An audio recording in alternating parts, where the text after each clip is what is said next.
Hi guys, and welcome to my webinar on the 10 Secrets to Stress-Free Parenting. This is a demonstration My name's Debbie of Rossi, Flip-for-Mac. and thanks for attending my webinar. Let's get started. So this is me, for those of you who I don't know. This is me. I'm Debbie Rossi. I'm a kinesiologist. Now, kinesiology is something that I got into about 7 years ago, 8 years ago now, when my first daughter was my second daughter was actually suffering from continual headaches.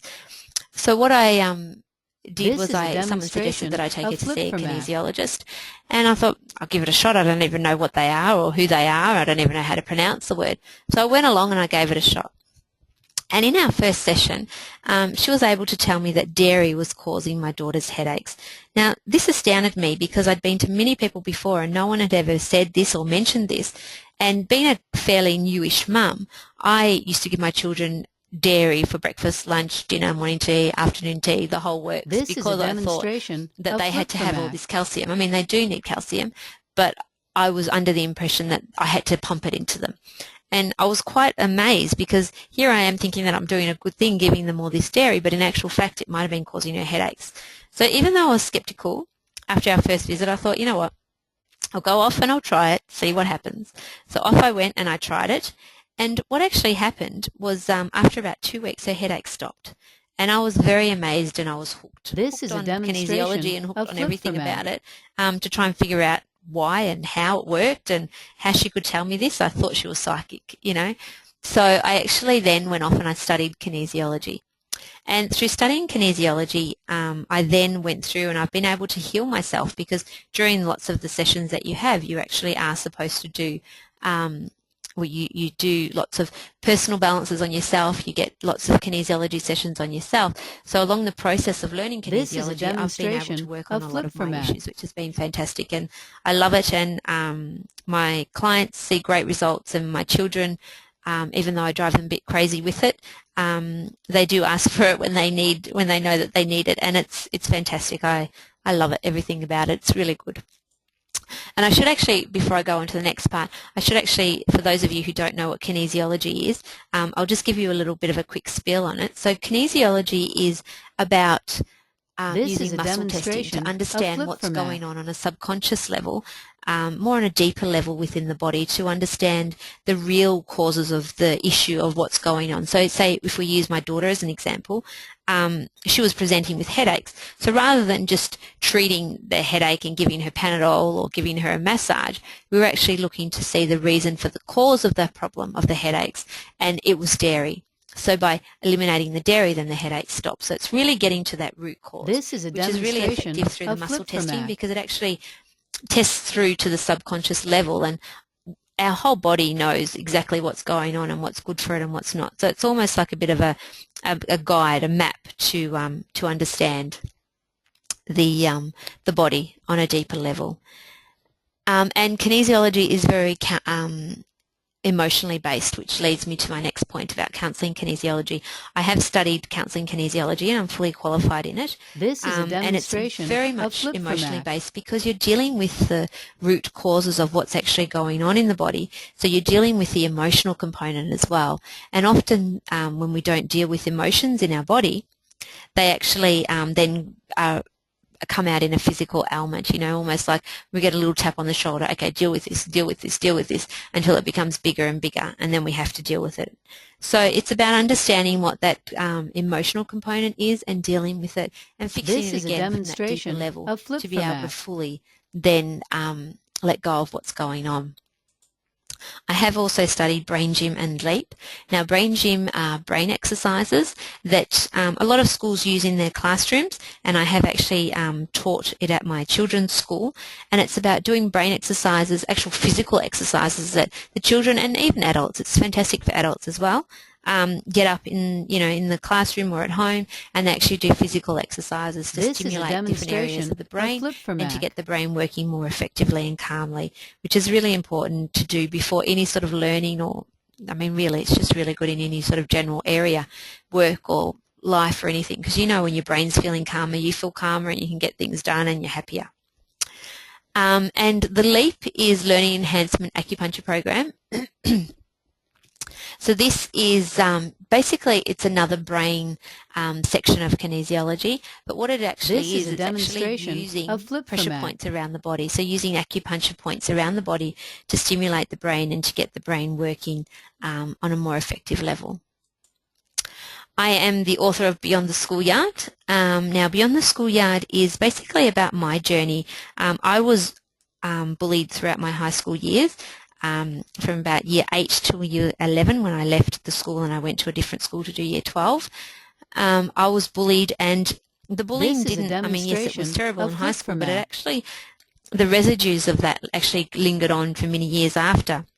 You know, the feelings of low self-worth and not fitting in and not having, you know, no one will like me and all those sorts of things. And that carried on, and then especially as I became a mother, it almost became amplified, because then I had my children looking at me for guidance and love, and I wanted them to be calm and confident and happy individuals, but I didn't know how to teach them that or show them that, because I wasn't that myself. So it's almost healing myself so then I can help my children, and that's what my story is about, Beyond the Schoolyard. And it's really effective, and I have had a lot of feedback from it. So it's really important that we heal ourselves so then we can then be present for our children, which is what one of my mottos, you know, happy mum equals happy kids.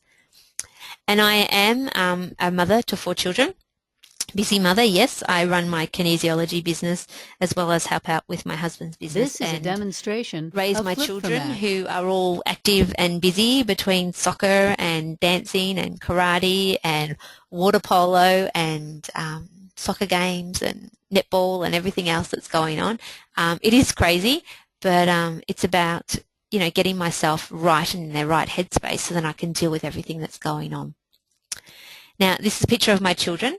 So Sophia, looking from the left-hand side with the blue and white spot top, that's Sophia. This is a demonstration. This photo was taken about 1.5 years ago. In front of me is Karina. She's 7. And then I've got Olivia next to me with the dark hair.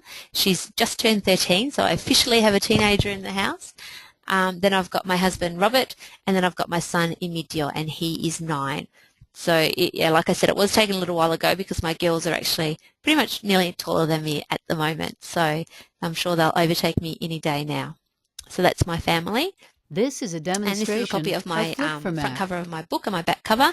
My book has also been endorsed by Bully Zero Australia, which is a not-for-profit organisation who helps victims of bullying. And they're a fantastic organisation. So if ever you get a chance to go on their webpage or anything just to look at some of the stuff they do, they do lots of talks and things like that in schools. They have a lot of football players and soccer players actually going out into schools to talk to the kids. And they're having great results, which is fantastic. This is a demonstration of Flip for Mac. Of my book. So the benefits of tonight's webinar is powerful techniques to remove any guilt you currently experience, celebrate and enjoy life to its fullest, essential tips to feel calmer, in control and confident, and find more time for yourself. And they're the main 4 steps that I believe, and I'll go into the 10 secrets now that I use actually every day in my life and constantly all the time, and I think they're really important. So time management is essential. Essential, I can't say it enough, but it's essential. Dealing with your personal issues is also huge. Accept your child for who they are. How to stop shouting at your child, communication, empathy and attention. Now I grouped those together just because I ran out of steps, so I have put them together, although they are a little bit similar.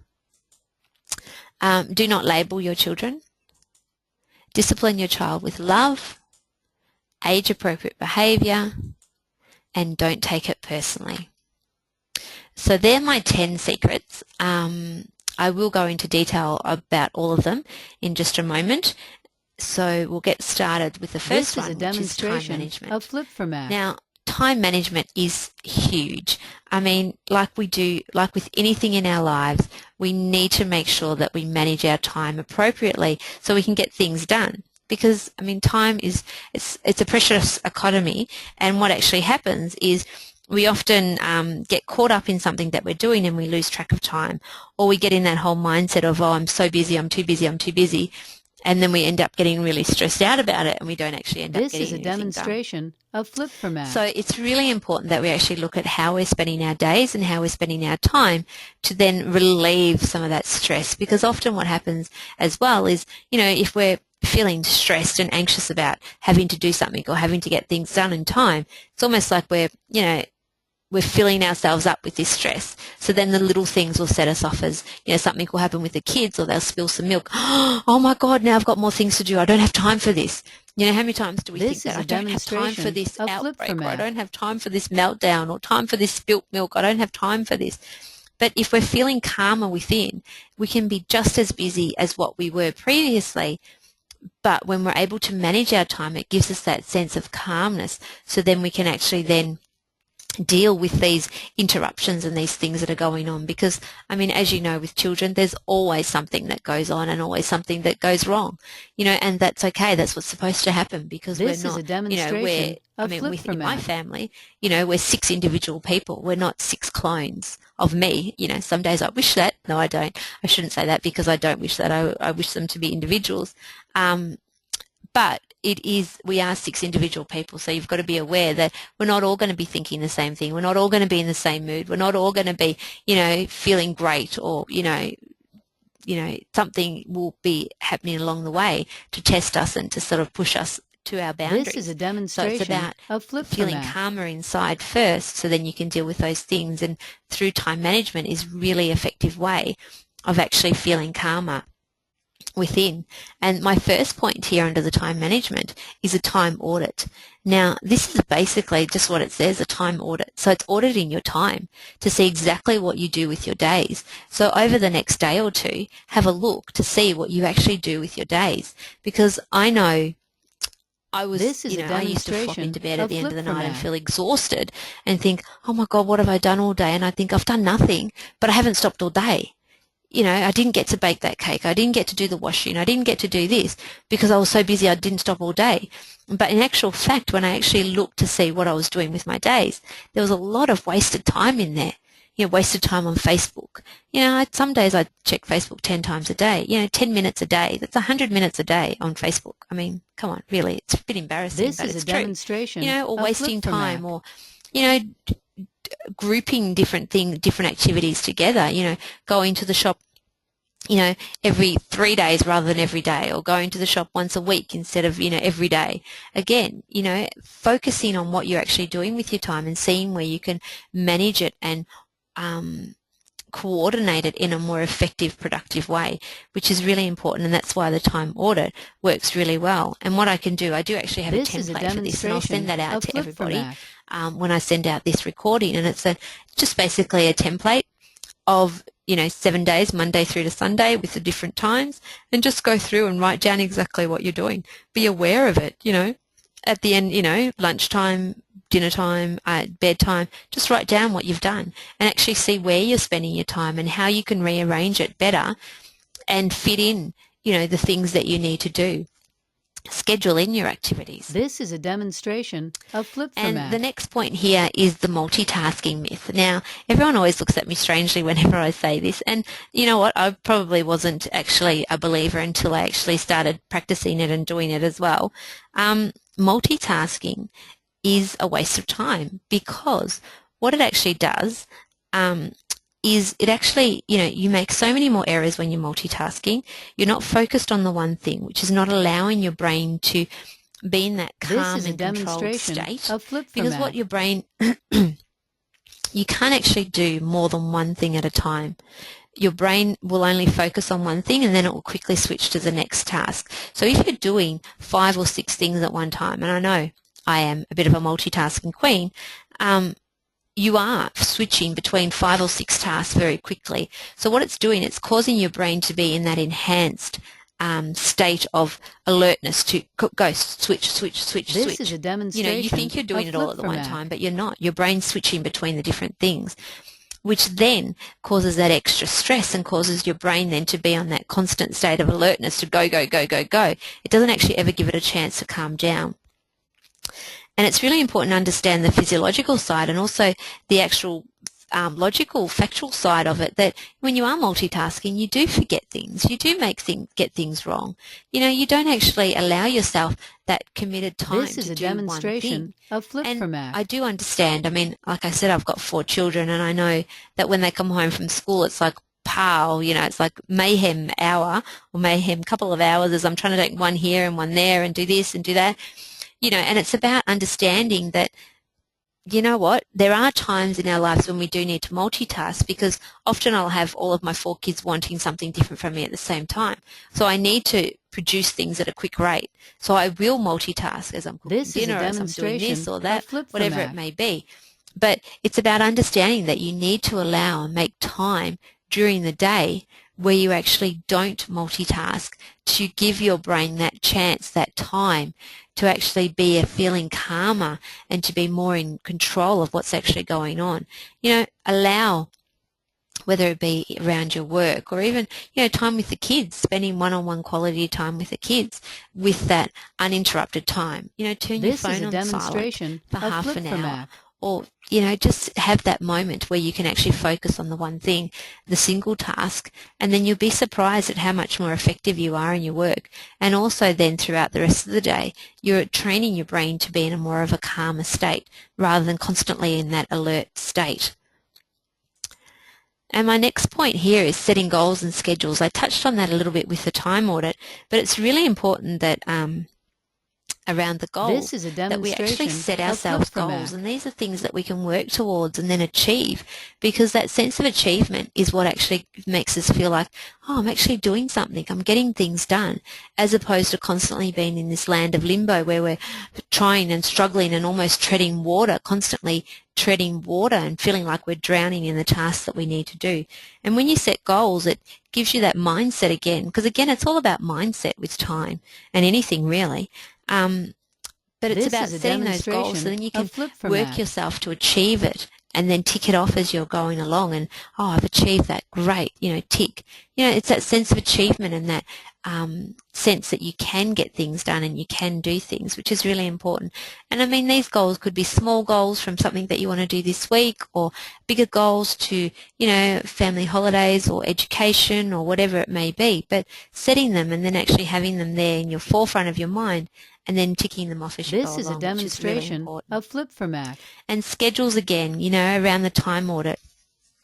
It's really important that you have things scheduled in and things organised, so you're not actually flipping between and thinking, you know, what am I going to do today, and then getting bombarded and not getting anything done. So it's really important that you actually look at having schedules and things of your daily activities. And again, you can do that on the time audit that I'll send through, because you can use it as a time audit, and then you can also actually use it as a scheduling, because it's just basically then becomes a bit of a diary, which works really quite well as well. Now, the next section of this is dealing with your personal issues. Now, this is huge. I mean, seriously, it is huge. If we're not feeling right within ourselves, if we're not feeling happy or calm or confident, or if we're not feeling those things within us, then how the hell can we teach our children, or how the hell can we model these to our children? You know, I mean, honestly, think about it. I mean, our children learn majority, 90% of their behaviour and their actions and their reactions and everything about them, they learn through our modelling, through who we are and the way we behave and the way we act as parents. They don't learn that from being told to do this and do that. You have to do this, you have to do that. That's not where they learn. They do learn from that, but the majority is learned from role modelling and who we are as a person.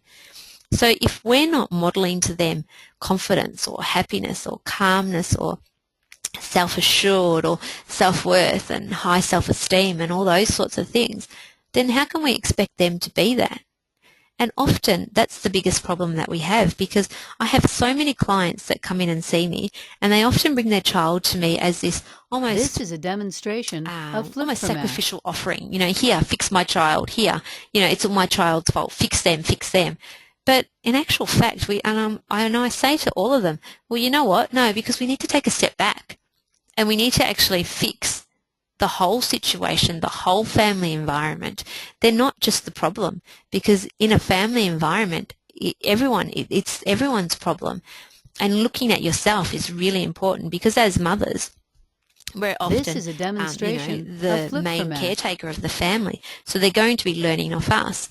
And what will actually happen too, as they learn off us, then they become almost mirror images of our behaviours. They may react in the same way, they may stress out the same way, or they may be screaming and shouting the same way, or whatever it may be, but they do actually start to model our behaviour, which is a bit scary when you have this miniature version modelling back behaviour to you, and you start thinking, oh no, what's going on here, which makes it even harder, because then you've got all your emotional baggage as well, which leads me to this first point about past versus present. Dealing with often what happens is we're caught up in the past and things that have happened in the past, whether it may be, something, well, let's use me as an example with the schoolyard bullying.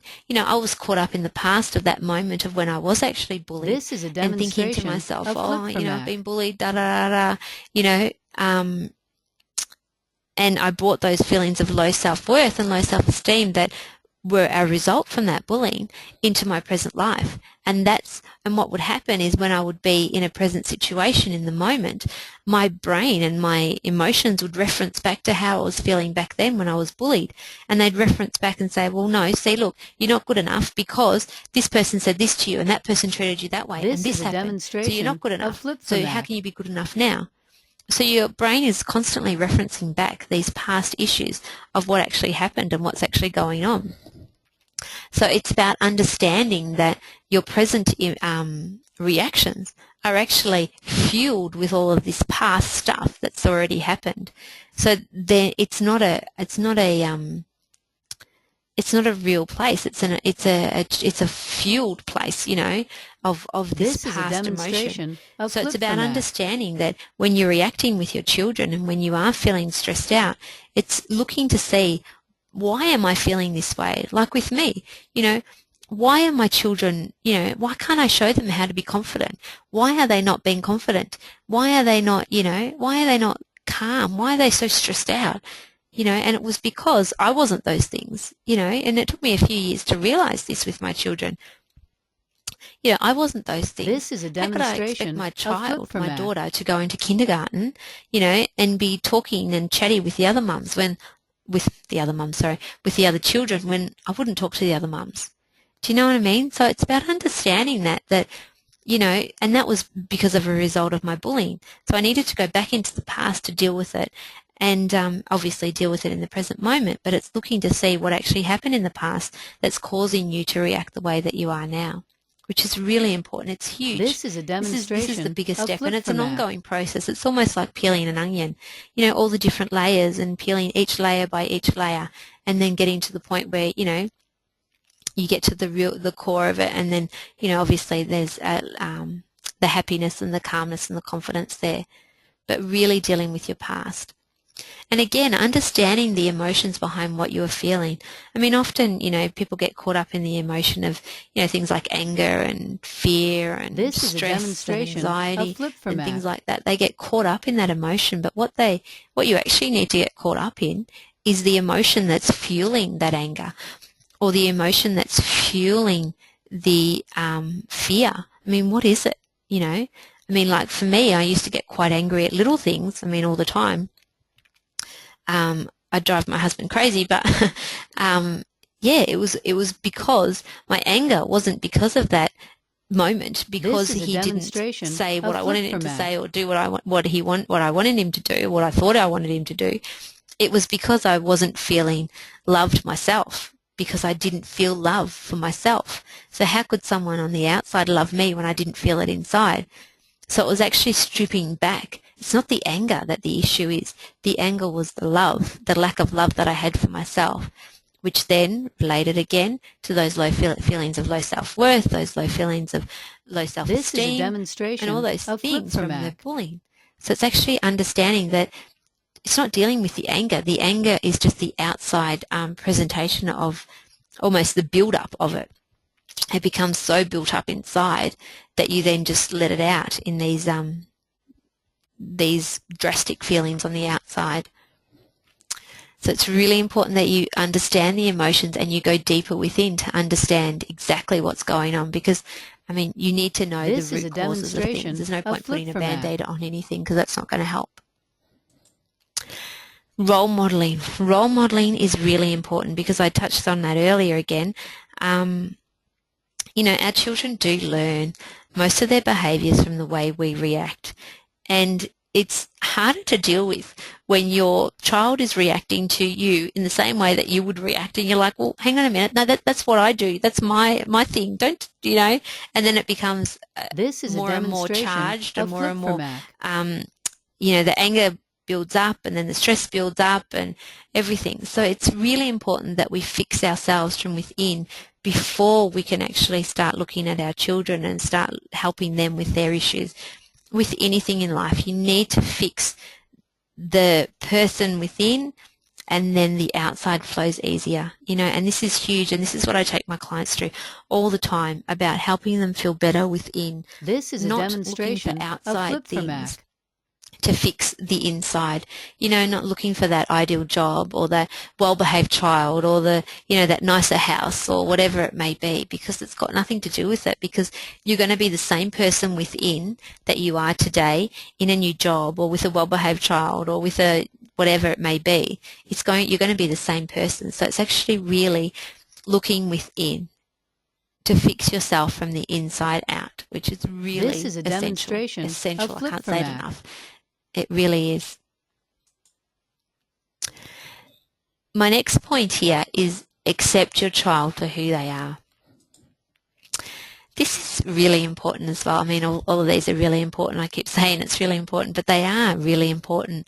You know, I mean, don't give your children labels like shy, rude, naughty, or terrible. You know, that's just getting them to live up to that standard, really. You know, if you're told that, if you're called shy long enough, then you know what, that's what you'll end up being, because that's what you're told on the outside. But it's about, you know, not giving them labels, just calling them for who they are. You know, often, so many times you hear different people around calling their child shy, and that's often, you know, a bit of a reflection off them as well, because they're struggling to deal with that. So rather than dealing with the issue, they just want to label their child and put their child into that shy box. Do you know what I mean? Rather than actually looking to see, well, am I shy? This is a demonstration reflection on me? of Flip4Mac. Is that why I'm affected by it? You know, and that's what it is. I mean, people around us, and especially our children, again, they mirror who we are inside. And the next part here is allow your child to be who they want to be. You know, that's so important, that you allow your child to be who they want to be. You know, let them, if they want to be, I mean, my youngest daughter is, I mean, she likes to do what her older brother does, because they're only 3 years apart, and she spent a lot more time with him than she did with the older girls, because by the time she came along, the older two girls, they were actually already at school. So she spent a lot of time with her brother, kicking the soccer ball, the football, you know, doing boy things, roughing up one another and all that sort of stuff. And they do have a closer relationship. So, of course, she's doing more of the boy things now, because that's what she's known, and that's what she's done all her life, because she's always tried to emulate her brother. And people call her tomboys and this and that, and she says to me, Mummy, people say that I'm a boy. And I say, but you know what? You're not a boy. You're just Karina. You know, you don't have to give yourself that label, or I don't have to try and make you, you know, wear a dress or try and make you do whatever it may be, because if you're just Karina, that's who you are. You're Karina, who's, you know, vivacious and bubbly and outgoing and sporty and all those fantastic qualities about her that makes her her. But it's about allowing her to do that, not trying to stress and tell her that it's wrong of the way she's behaving, because it's not. She's just modelling what she's been taught all these years, and that's more along the male side, but that's okay. You know, she's happy, and that's the most important thing. And remembering that children are children. This is a demonstration. You know, often we get caught up and we think that, you know, we want our children to act and behave like adults, you know, but they're not adults. They don't have the emotional maturity or the intellectual maturity to actually be able to behave like an adult. And we need to allow them to have their tantrums and behave this way and not understand things and try and push the boundaries and push the limits just like we did when we were children. You know, this is really a demonstration of flip that from we Mac. actually just allow them to be who they are, you know, and let them be children. Let them get muddy, let them get dirty, let them make a mess. You know, that's what childhood is about. It's about all those things. And they've got a lot of time in their life to be an adult and to be mature and to be this. You know, just let them be children. Let them enjoy. Let them have fun. Let them scream and shout. This is a demonstration of flip from Mac. So my next point here is around shouting at your children, you know, and admittedly, pretty much I would say nearly I won't say every, but most parents shout. I know I do. And what happens is it almost becomes a bit of white noise when we do it too much, and our children actually don't even listen. They don't even hear it. They don't. This is a demonstration goes in one ear and out the other. Mac. But as we're shouting, we're getting more and more anxious because they're not listening, they're not hearing, so we start shouting more. It doesn't make us feel any better inside if they're not listening. It actually makes us feel worse. So it's about stop shouting at them, you know. And the biggest thing here, I think, is to take a breath and stop talking. When you feel yourself getting to that point that you're pushed beyond your limit where you actually feel like you need to start shouting, it's about taking a breath and just stop talking. This is a demonstration of and whether flip that from may Mac. be going into the other room or whether it may be just standing exactly right where you are. But it's about stopping the evolution process of it escalating out of control. I mean, because often we don't even notice ourselves doing it half the time, really.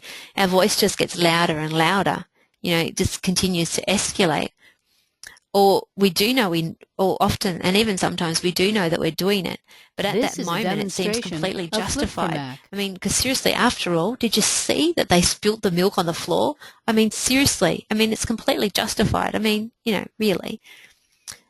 But, I mean, in reality, we all know that our children do respond better if we don't shout at them, you know, and shouting, what it does ultimately, it just escalates a difficult situation. And it can turn a little squirrel into a huge blown storm.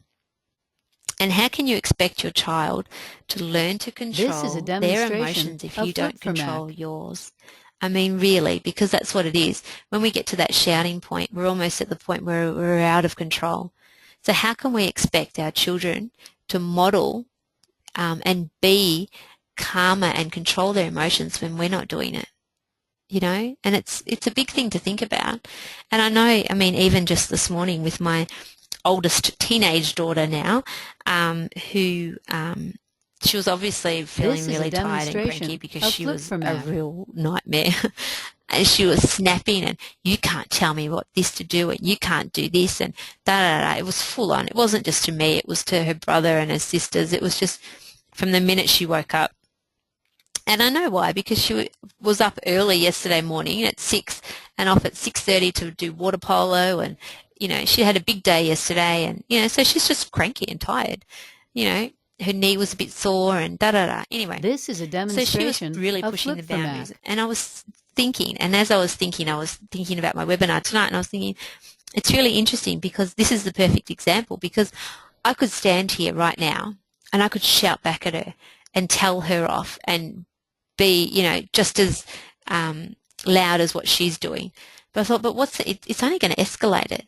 And then she's going to shout back louder, and I'm going to shout back louder, and then I'm going to lose the control, and then I'm end up going to do something or punish her or do something. Of flip from Mac. Do something that I will regret or say something that I might regret, and she'll end up doing the same. She'll say something or do something that she might regret.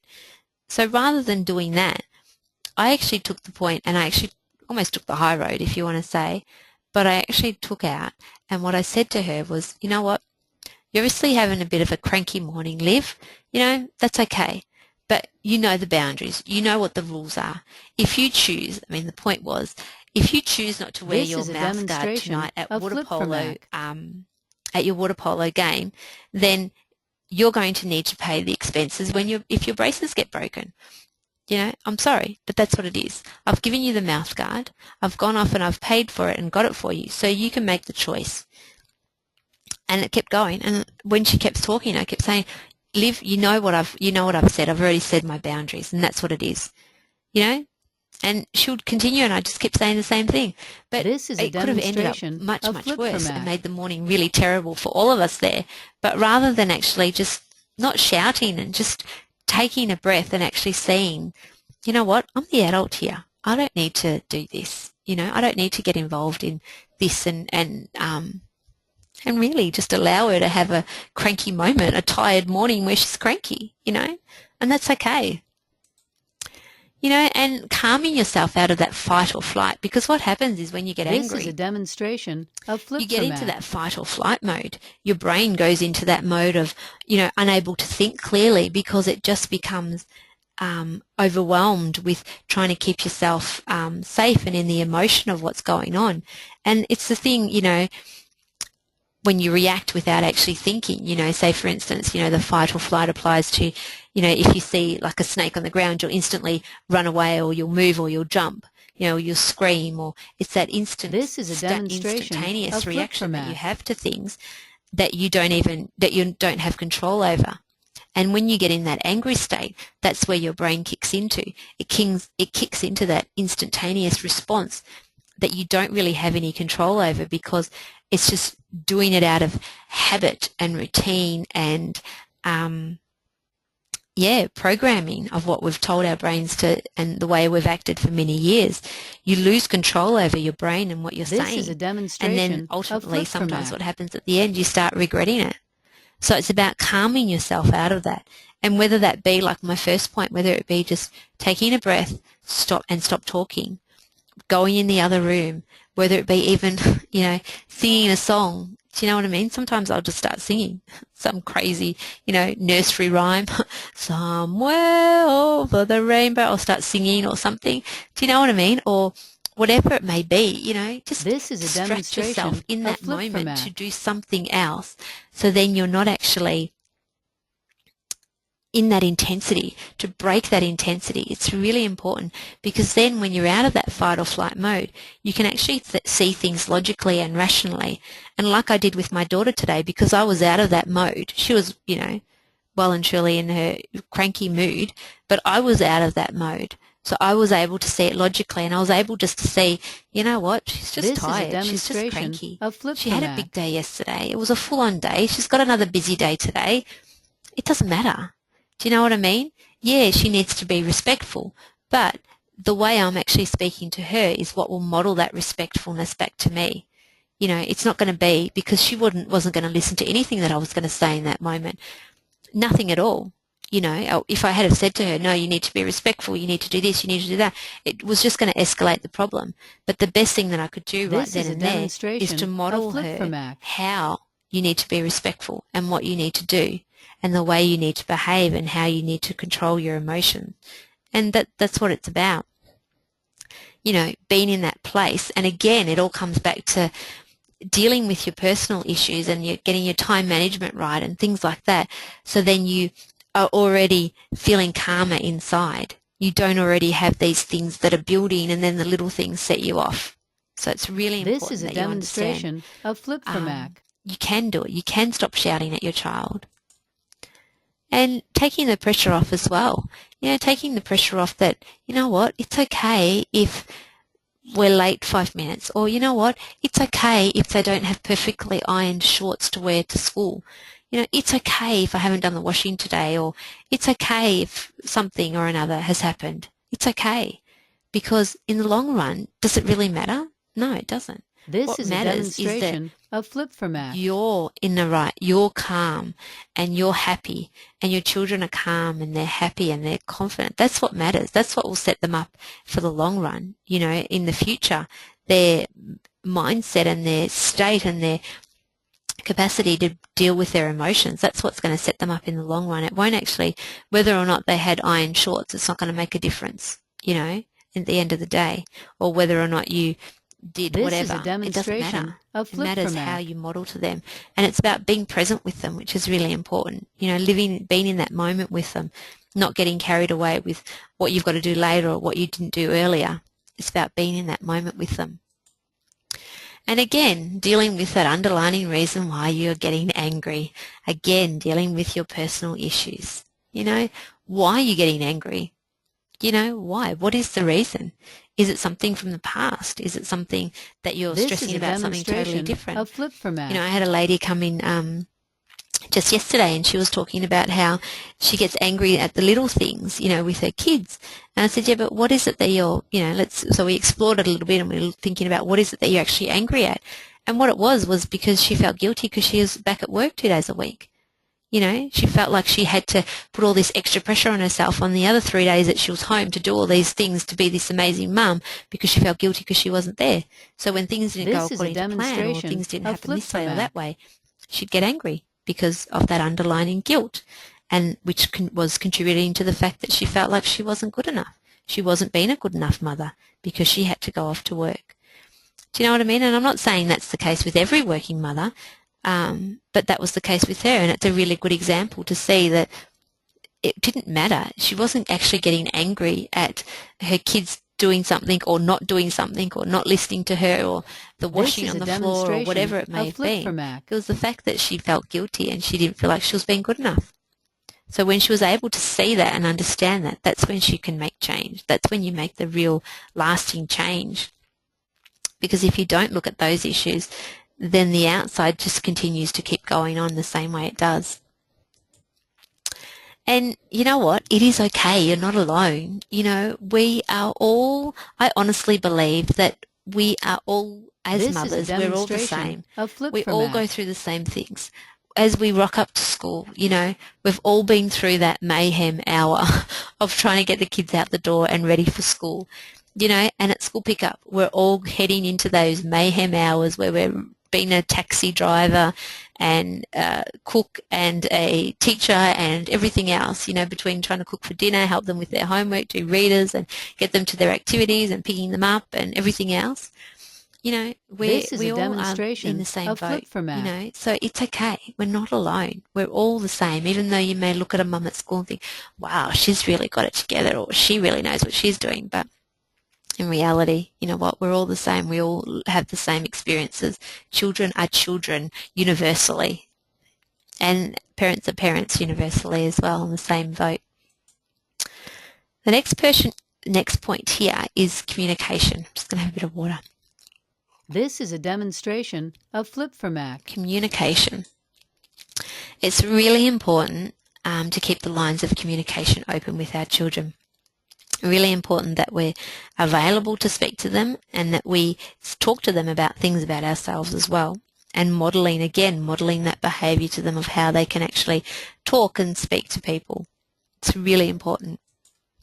And again, being the adult in the conversations and their arguments, being the adult of the person This is a demonstration of Flip for Mac. Is able to control their emotions and able to control the way they behave and the way they react. You know, being the adult in any conversation and talking to them. You know, we're not supposed to be our children's best friends. We're supposed to be our children's, you know, role model and a person that guides them. You know, we're not here to be their best friend. You know, we're here to actually guide them and help them develop and help This is a demonstration of Flip for Mac. Young adults, really. And again, role modelling. I talk a lot in this about role modelling because it's so huge in our children's lives, but role modelling to them how to communicate effectively. You know, like I said earlier, you know, when my daughter went to kindergarten and not talking to the other mums, you know, she didn't know because I wasn't talking, you know, she didn't know how to talk to other kids because I wouldn't talk to the other mums. Do you know what I mean? So it's about, you know what, I'm just going to do it for her. This is a demonstration, you know, and giving yourself that little bit of incentive and actually getting off and doing it for her. And going over and making yourself feel a bit uncomfortable to be included in someone else's conversation. But it's really important that we model how to communicate effectively with our children.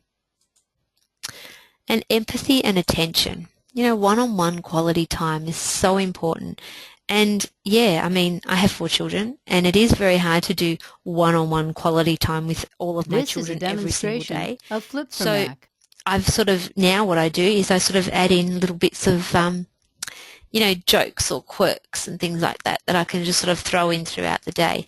And then I will have this time, whether it be a special hug or a special kiss, do you know what I mean? Or whether it be a snuggle at night. My son says to me every night, come in and snuggle with me. So I'll jump into bed and I'll snuggle with him for, a few minutes, not a huge amount of time, but I'll snuggle with him for a few minutes. This is a demonstration of Flip And then my other daughter will say to me, I want to read to you, so she'll read to me.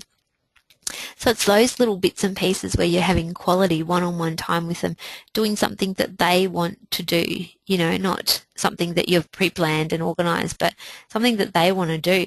And it's making sure that we do that, whether it be through little quirks or little things, little sayings that we have with each of them, little fun things, or whether it actually be, a physical thing, sitting down and playing a game, or getting into bed and giving them a cuddle, or having them read to you or read to them, or whatever it may be. But it's really important that we give them that quality one-on-one time. And removing the distractions when you're doing that as well. So, turning your phone off. I know my son said to me one day when I was sending a text message and I was talking to him at the same time, how can you listen to me while you're sending a text message? So I said back to him, I said, that's really true. I said, but this is an important demonstration text message. of Flip for Mac. Not that it really was in the whole scheme of things, but this is an important text message. Let me finish this and then I can put it down and then I can talk to you. And that's often something that I'll say to my kids, give me 2 minutes just to finish this so then I can sit down and I can actually spend time with you and listen to you, and that's important, and that makes them feel very valued and very important that you're actually allocating that time and making that time for them without distraction. This is a demonstration and getting of on their Flip for level Mac. as well, really getting down to their level and doing what they want to do and listening to them, not bringing all of our, should do's and shouldn't do's, just listening to them. And being understanding and empathetic towards your children for what they're going through. Empathy is one of those things that you really need to teach your children, again, through role modelling. If you're not empathetic towards them, then how can you expect them to be empathetic towards others? This is a demonstration of Flip for Mac. And it's really important in this world that we do teach our children empathy, especially with so much of the bullying that goes on, and in such a fast-paced world and environment that we live in, that we do actually teach them how to be empathetic. And that's by actually showing them empathy and being understanding of what they're going through or what's happening, or it could be something small or something big, but making sure that we are continually being empathetic towards them. Of Flip for Mac. And the next point is disciplining with love. So I honestly believe that, again, this comes from that stop shouting as well. So it's being able to come from that place of love, not from a place of anger or frustration and that shouting mode, and again, taking a breath, stop talking and stop, just stop. This is a demonstration for a moment, and then you're of able Flip to for actually Mac. think, and you're actually able to then, reconnect back to the love and just understand that, what, they're just kids at the end of the day, and just being able to focus on that, rather than, getting yourself in such a huff and a puff and then coming out with anger and frustration, because then, you get carried away and, it doesn't become productive at all. So it's just about focusing on love, always coming from a place of love. This is a demonstration and by, stopping of the Flip for shouting, Mac. and by being able to communicate properly what you're actually wanting your children to do. And anger is not a bad emotion. A lot of people get caught up with the fact, oh, it's so bad, but it's actually not a bad emotion. It's how we manage the anger. Yeah, I do agree that some people don't manage their anger properly, but it's not a bad emotion as such. There are no bad emotions. They're all valid emotions, and it's okay to feel angry. You know what? This is a demonstration of Flip for Mac. If I drive out today, I should touch wood, but if I go for a drive and someone stacks my car, you know what? I'll be pretty angry that happened. And mainly because, it was an expectation that I had that I was going to be able to go to the shops and come home with my car in one piece, and it didn't happen. So yeah, I'll be angry. And that's okay that I'm angry. But it's not okay if I then start shouting and screaming and ranting and raving and going off my head and attacking someone and, taking it to the next level. That's when it becomes not okay, because you need to constructively release your anger, you know, and understanding that and teaching your children how to constructively release their anger, you know, whether it be, you know, doing something, another physical thing, you know, to get out that anger that you're feeling inside. But it's important that you feel the anger and feel any emotion that you have rather than just pushing it down so it doesn't actually exist. You know, because This it does is a exist, and demonstration when you of fight with flip-format. something that it's not there, no, I'm not angry, no, I'm not angry, I'm not angry, I'm not angry, it just builds it more and more and more to the point where then you just explode. Yeah, and age-appropriate behaviour. It's really important to understanding what is age-appropriate behaviour for your child, you know, and seeing that, I mean, it's easy to get caught up when you have children of many different ages that you expect one person to behave, you know, in the same way, you know, like for me, I This mean, is you a know, with my demonstration 13-year-old of and my flip-format. 7-year-old, there's 6 years difference. You know, I can't expect my 7-year-old to be doing the same thing that my 13-year-old is doing, you know, but it's expecting that, you know, she is 7 and she is 13. She is, you know, my 13-year-old is really going to be, you know, starting to kick in those teenage hormones and everything else, whereas my 7-year-old, you know, is not, you know, so understanding that they are just children and that the age-appropriate This behaviour is of a what they're doing, it's demonstration okay of that they're doing this flip-format. because that's what children need to do. When children become teenagers, they need to learn to push the boundaries. They need to find who they are and discover themselves and, you know, all that sort of stuff on a more individual level rather than being attached to a mother or a father. You know, that's what the whole teenage years is about, them discovering their identity and becoming an individual. So they are going to push the boundaries to see what they can This get is a away with. But demonstration of flip-format. when you see it as just that's what they're doing at that age, then it takes the heat off a bit, so you can actually understand that that's what they're expected to do. And again, becoming mindful of what stage they are at. You know, yeah, they are. You know, my little one is still a little bit clingy when I drop her off at school, and that's okay because you know what? She's only 7. She's only in grade 1. You know, all of my kids were like that, but I can get carried away sometimes and think, oh, can you just go in by yourself? You know, but it's not about that because she's still that. This is She a still needs that little bit of demonstration of extra nurture and flip-format. that taking in, and you know, and that's okay because she's only 7. Seriously. And encouraging your child to give things a go. You know, even though my daughter is only 7 and I do, some days I'll walk her in and some days I won't. But, you know, some days I encourage her to give it a go herself and to do it herself. And she can do it herself. And that gives her the confidence to do it. And slowly, slowly, she'll be at the point where she goes in by herself every day. You know, and that's okay. This is a demonstration and don't of take it flip-format. personally. Now, you might feel like I'm rushing through the last few slides. It's just that I've just noticed the time and we are sort of getting closer to the hour, so I'm just wanting to be mindful. I don't want to keep anybody any longer if they've got something that they need to be doing. So, but this is the last slide anyway. So this is about don't take it personally. So again, this comes back to the whole thing of dealing with your own personal issues. You know, when something happens or someone says something This to is a us and we've got that demonstration of already flip-format. feeling inside of us, it just amplifies that feeling. You know, like with me, the feeling of low self-worth. You know, things would happen on the outside and someone would say something and it was a fairly innocent comment, sometimes not, but sometimes it was fairly innocent, but I would constantly revert back to that whole negative of, oh, I'm being bullied, I'm this and that, but it wasn't actually that, you know. But it's just about dealing with your personal issues so then you can feel more peaceful inside and then respond peacefully This is a to demonstration things that are of going on the flip-format. outside, and having a bit of a sense of humour around it as well really helps because it helps take off that edge, which is really important. And encourage independence as well. You know, it's important that we put our trust in our children and in what they're doing and what they can do and their abilities. And allowing our children to make mistakes. You know what? It's okay if they make mistakes along the way. You know, that's how they're going to learn This and is how a they're going to develop. demonstration of You know flip-format. yourself, once you make a mistake, that's it. You know not to do that again or not to do this. And it's okay. And you're there to help them and guide them. And encouraging your children to give things a go, which is really important again. So that's my 10 secrets to stress-free parenting. Again, because we are getting close to the hour, I'll send these out. If you want a copy of the slides, let me know. This is a But I'm always demonstration available of for any questions flip-format. or anything.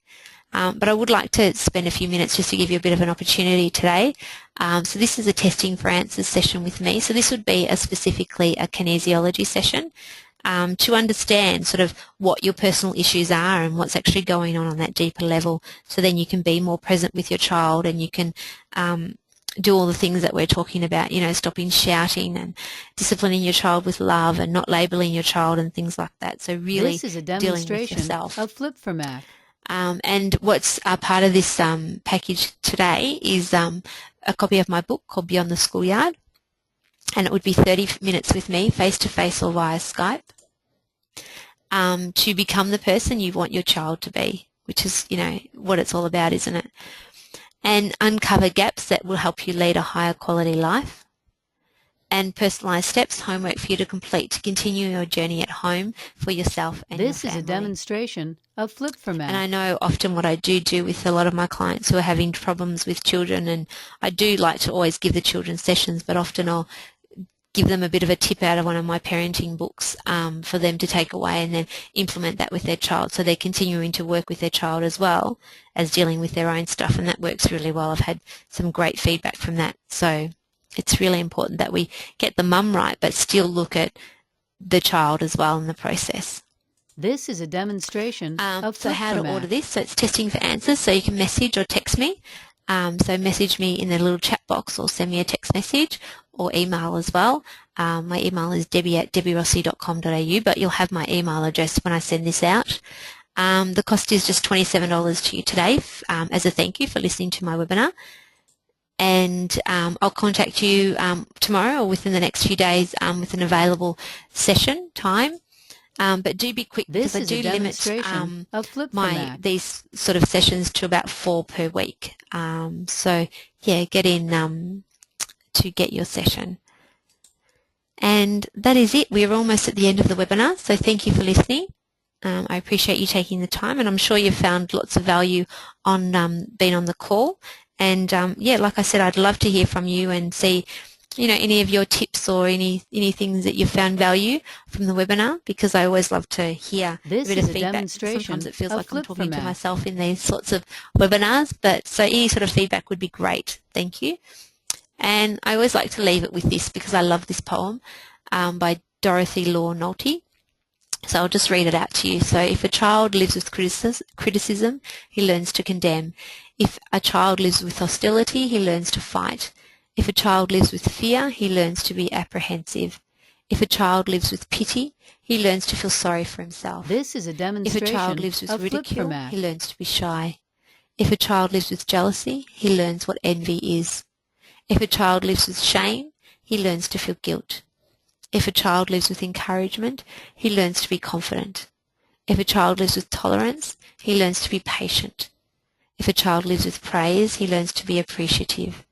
If a child lives with acceptance, he learns to love. If a child lives with approval, he learns to like himself. This If a is a child lives with demonstration recognition, of Flip for he Mac. learns that it is good to have a goal. If a child lives with sharing, he learns about generosity. If a child lives with honesty and fairness, he learns what truth and justice are. If a child lives with security, he learns to have faith in himself and in those about him. If a child lives with friendliness, he learns that the world is a nice place to live. If you live with serenity, your child will live with peace of mind. This is a What is your demonstration child living? of Flip for Mac. I love that poem. I think it's so true. If you're wanting a copy of that poem as well, I have actually posted that up on my Facebook page, which is Total Being Kinesiology, there'll be a link on that from the email that I'm going to send out, and also on my webpage. So that's it. We are done, almost right on the hour. So thank you for listening. And like I said, I'm sure you found lots of value in this call, and This get is in a contact with me. demonstration of Flip for Mac. And I'd love to hear from you more on a personal level as well. So I'll hopefully speak to you all soon. And until the next webinar, thanks guys. Take care. Bye.